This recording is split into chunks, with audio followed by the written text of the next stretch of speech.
Buenos días.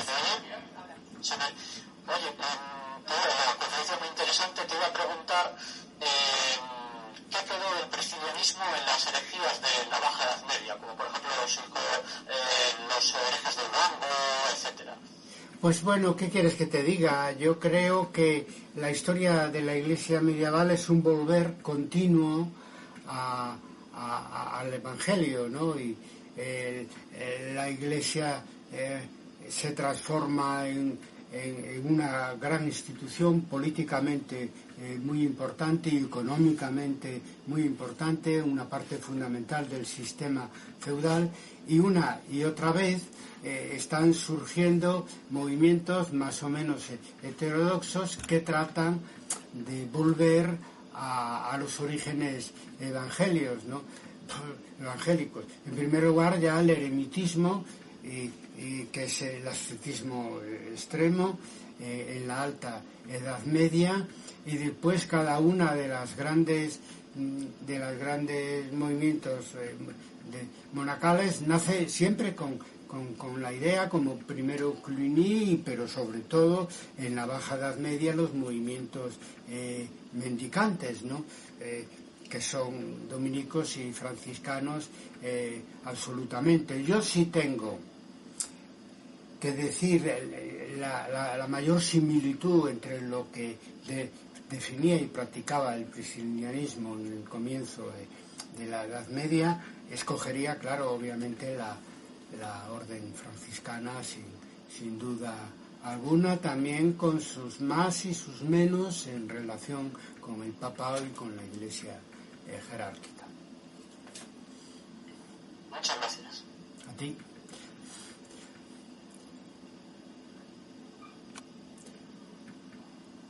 Hay otra pregunta, Carlos. Hola, buenos días. Muchas gracias al profesor Carlos Barros por su interesante conferencia. Yo quería preguntarle qué postura mantenía Prisciliano respecto a la reencarnación. Lo siento, pero no sabría decirte, porque yo me he leído toda su obra, que es muy importante, pero no es muy extensa, y no hay ninguna referencia a este tema, lo cual me lleva a mí a pensar que mantenía la posición evangélica oficial, es decir, el juicio final y todo eso, porque ahí no cuestiona nada. Prisciliano es visto desde su propio planteamiento, él se veía como ortodoxo, critica todas las herejías, se veía como ortodoxo, y aquello de lo que no habla me lleva a pensar a mí que es porque sigue, digamos, la lectura habitual o incluso canónica de los propios evangelios al respecto del juicio final. Luego la reencarnación es otra cosa en las religiones orientales, como ya sabemos, pero es un poco, se sale del propio tema, porque aunque se le ha acusado indebidamente, creo yo, de ser seguidor del gnosticismo, del maniqueísmo, etcétera, son religiones orientales, Prisciliano era de formación clásica principalmente, y todo el interés que puede tener para nosotros es para entender pues el fin de Roma, el comienzo de la Edad Media y los orígenes del occidente medieval, más que otra cosa, y la reencarnación parece más un tema de las religiones orientales, no necesariamente cristianas, que otra cosa. Muy bien, muchas gracias. Otra pregunta más.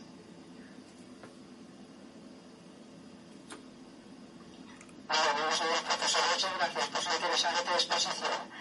Yo le quería decir que la ideología, la doctrina del priscilianismo caería muy bien actualmente, porque se simpatizaría con la opinión de mucha gente, no solamente cristianos, sino también laicos.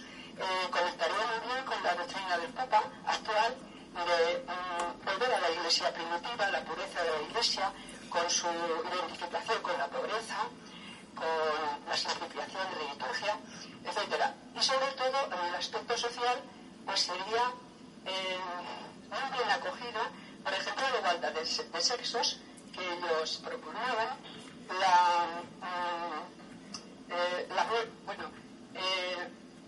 una cuestión que a mí me preocupa y que yo parece que no se ha tocado aquí, pero que tenía entendido, es que también propugnaban la abolición de la esclavitud.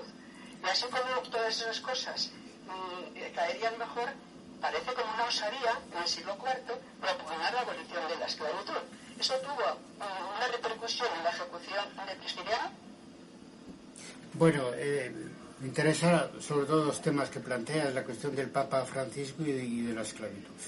Del Papa Francisco hay que decir que es el penúltimo, nunca es el último, pues eso, giro hacia los orígenes del cristianismo, hacia el Evangelio, etcétera, sin duda alguna. Y además el Papa actual condenó la quema de herejes cristianos por la Inquisición y tuvo, no hacia Prisciliano, que bueno, es un tema importante para nosotros en Galicia, en España, etcétera, pero bueno, universalmente se cortó. ¿Qué tiene que ver la supuesta tumba del apóstol Santiago con Prisciliano? Bien, esa parte ha quedado fuera de la exposición que hice aquí por cuestión de tiempo y es muy importante, ¿no? Porque lo que realmente me quedó fuera es hablar del mito religioso y el mito político que ha supuesto el prisciliano y el priscilianismo, y eso afecta muy directamente a la cuestión de la tumba. Por lo tanto, remito a lo que será la continuación de la conferencia que grabaré, el final de la conferencia que grabaré a continuación para su difusión en mis redes personales y en las redes de Historia de Debate, y ahí os cito. Pero el tema es que no solo el galleguismo es escéptico sobre que en el sepulcro de Compostela esté o haya estado el cuerpo de Santiago el Apóstol. Dice que o Santiago o Prisciliano, como que hay más datos para pensar que sea incluso Prisciliano, y eso lo defiende también Justo Pérez de Urbel, que es un monje benedictino que fue prior de la orden benedictina en la época del franquismo, muy vinculado al régimen de Franco, fue alférez provisional y falangista, etcétera, pero que en el año 77, ya en transición, ya un poco mayor, don Justo, porque morirá 2 años después, escribe un opúsculo que yo recomiendo porque es un soplo de aire fresco. Se titula Santiago y Compostela, con amor y con verdad.